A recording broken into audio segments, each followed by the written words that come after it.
So আপনার bank অ্যাকাউন্টের সাথে ডিবিট লিঙ্ক আছে কিনা সেটা আপনি জাস্ট একটা ক্লিকে খুব সহজেই চেক করে নিতে পারবেন বা দেখে নিতে পারবেন। সো আজকের এই ভিডিওতে আমি আপনাদের স্টেপ বাই স্টেপ গাইড করে দেখিয়ে দেবো যে আপনারা খুব সহজেই কিভাবে আপনার ডিবিট লিঙ্ক ব্যাঙ্ক অ্যাকাউন্টের সাথে আছে কিনা সেটা দেখতে পারবেন। আর যদি ভিডিওটা শেষ পর্যন্ত দেখেন তাহলে আপনারা নিজেরাই কিন্তু খুব সহজেই চেক করে নিতে পারবেন বা দেখে নিতে পারবেন। তো চলুন আজকের ভিডিওটা শুরু করি।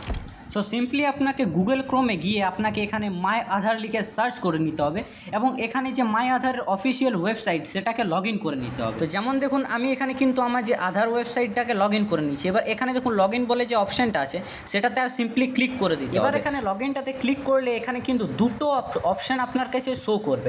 একটা হচ্ছে এন্টার আধার নাম্বার এবং নিচে আছে চ্যাপ্টা কোড। এই দুটো কিন্তু আপনাকে অপশানগুলোকে ফিল করে নিতে হবে। সিম্পলি এখানে আমি কিন্তু আমার যে আধার নাম্বার সেটা কিন্তু এখানে আমি দিয়ে দিলাম। তো এবার এখানে আমার যে আধার নাম্বারটা সেটা দেওয়ার পর নিচে যে চ্যাপ্টা কোডটা আছে সেটা আমি ফিল করে দিলাম। এবার এখানে দেখুন আপনার এন্টার ওটিপি বলে একটা অপশান আছে। এবার আপনার যে আধার কার্ডের নাম্বার যেটাতে আপনার মোবাইল নাম্বার যে লিঙ্ক করা আছে সেই মোবাইল নাম্বারটাতে কিন্তু একটা সিম্পলি ওটিপি আসবে। সেই ওটিপিটা কিন্তু আপনাকে এখানে দিয়ে দিতে হবে।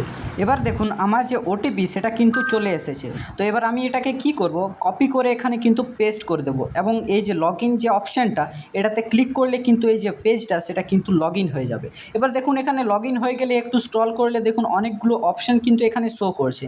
এগুলোর মধ্যে একটা অপশান কিন্তু আমাকে এখানে চুজ করে নিতে হবে। তো দেখুন এখানে লেখা আছে যে ব্যাঙ্ক সিডিং স্ট্যাটাস বলে যে অপশানটা আছে দেখুন, এটাতে আপনারাকে সিম্পলি কিচ্ছু করার দরকার নেই, সেটাতে ক্লিক করে দিতে হবে। দেখুন আমি এখানে কিন্তু ক্লিক করে দিলাম। ব্যাঙ্ক সিডিংয়ে ক্লিক করলে কিন্তু একটু সময় নেবে। এবার এখানে দেখুন আমার কিন্তু লিখছে ইনঅ্যাক্টিভ, মানে তার মানে আমার যে ব্যাঙ্ক অ্যাকাউন্টের সাথে যে ডিবিটি লিঙ্ক সেটা কিন্তু ইনঅ্যাক্টিভ আছে, মানে এটাকে আমরাকে অ্যাক্টিভ করতে হবে।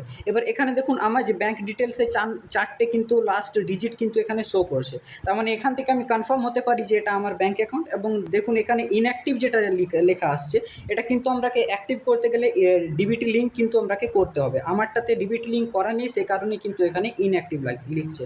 যদি আপনার করা থাকে তাহলে কিন্তু এখানে সব গ্রিন কালারে কিন্তু অ্যাক্টিভ লেখা আসবে। তো এবার কথা হচ্ছে যে এটাকে অ্যাক্টিভ করার জন্য আমরাকে কি করতে হবে। তো তার জন্য তোমরা যদি বলো তাহলে আমি একটা ডেডিকেটেড ভিডিও কিন্তু তার জন্য বানিয়ে দেবো। সো আশা করছি আজকের এই ভিডিওটা আপনাদের পছন্দ হয়েছে। যদি পছন্দ হয়েছে তাহলে এরকম আরও টিপস অ্যান্ড ট্রিক্স পেতে এই চ্যানেলটাকে সাবস্ক্রাইব করে দেবেন আর পাশে থাকা বেল আইকনটাতে প্রেস করে দেবেন। ধন্যবাদ।